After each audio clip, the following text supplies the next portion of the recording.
I am really excited to hear from everybody about getting hired, staying hired, and moving higher up the food chain. So we're going to start with Cherry right now.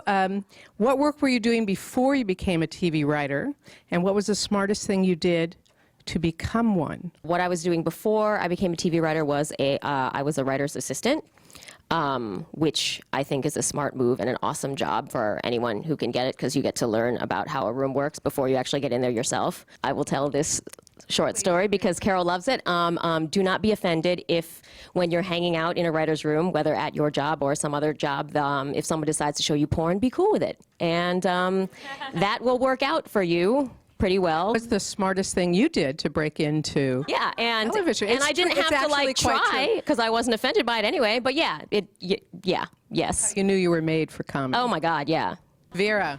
I was in school, and so I got a job offer, which I promptly turned down because I was going to go do the after college traveling thing. So the smartest thing I ever did was cancel that trip and accept the job of being a TV writer's assistant. So that's what I was doing. Great. Yeah. So there's a theme there so far. Yeah, don't be an idiot. Don't be an idiot and don't mind porn. Yeah. Erica. So I started out as a PA and working in the production office. I couldn't get the writer's assistant job the one time I interviewed for one, but I did then have children, which sort of delayed things a little bit.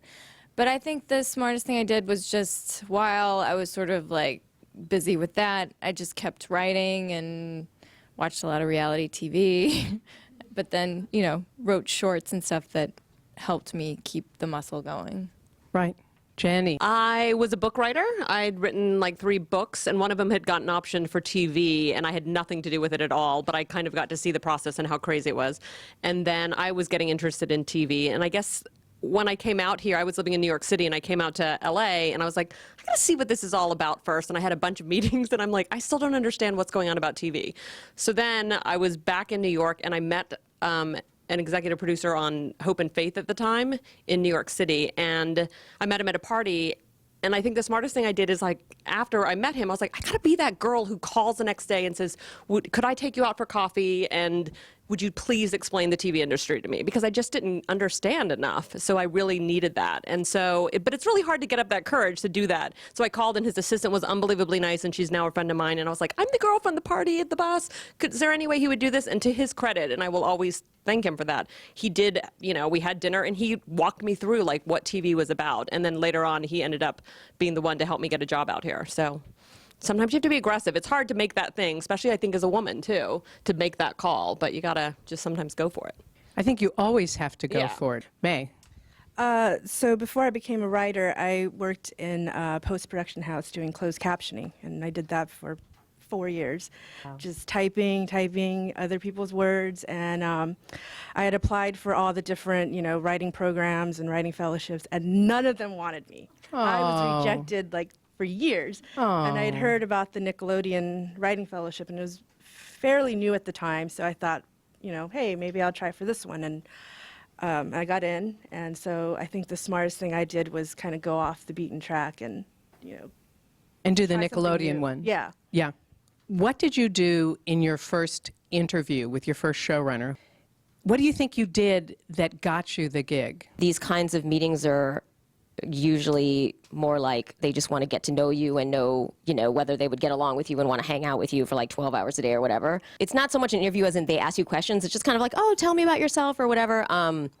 So you just sort of like go and act like a normal person, I guess. Yeah. Be yourself. Don't be weird. And hopefully if you mesh personality-wise, then that's a showrunner meeting that has gone well. The thing I know I did right was that I was really excited.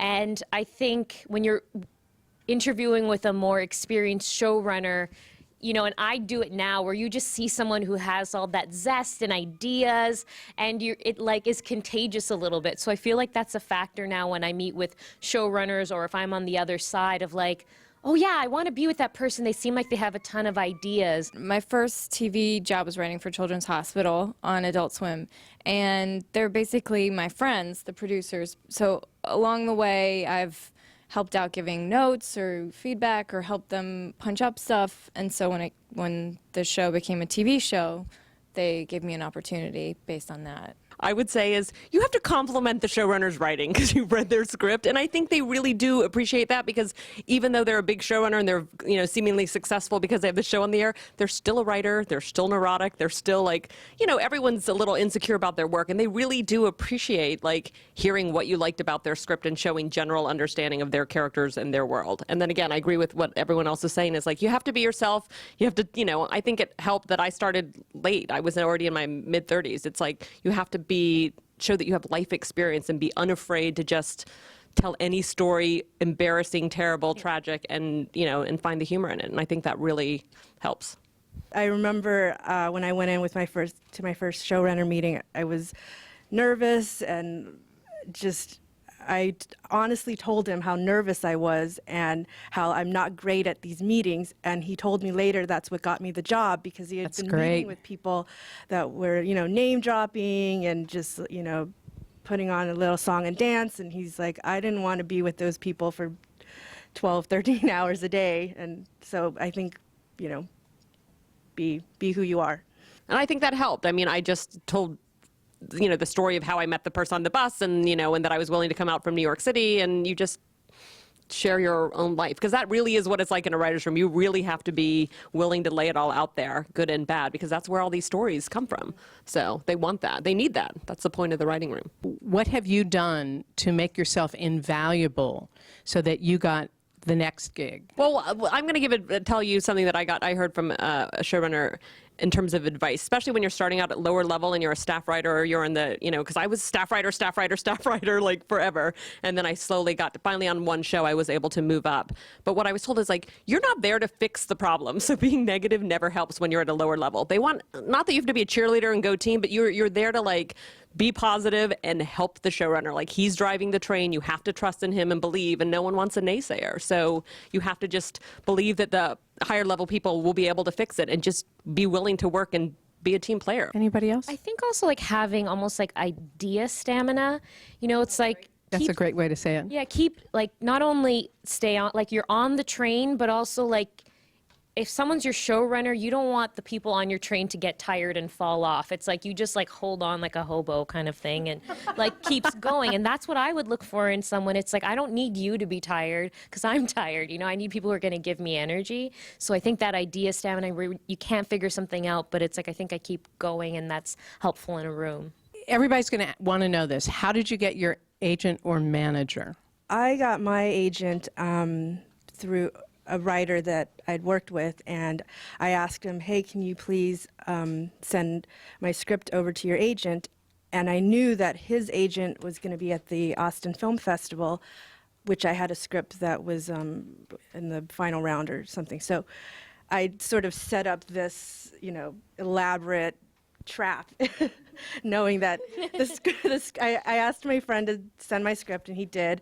And then over the weekend, I figured out where the agent was because he was doing a panel, and I went there and I said, hey, I met him, and I said, hey, my script is on your desk. One of your clients sent it over, and he's like, oh, okay, well, I'll read it Monday.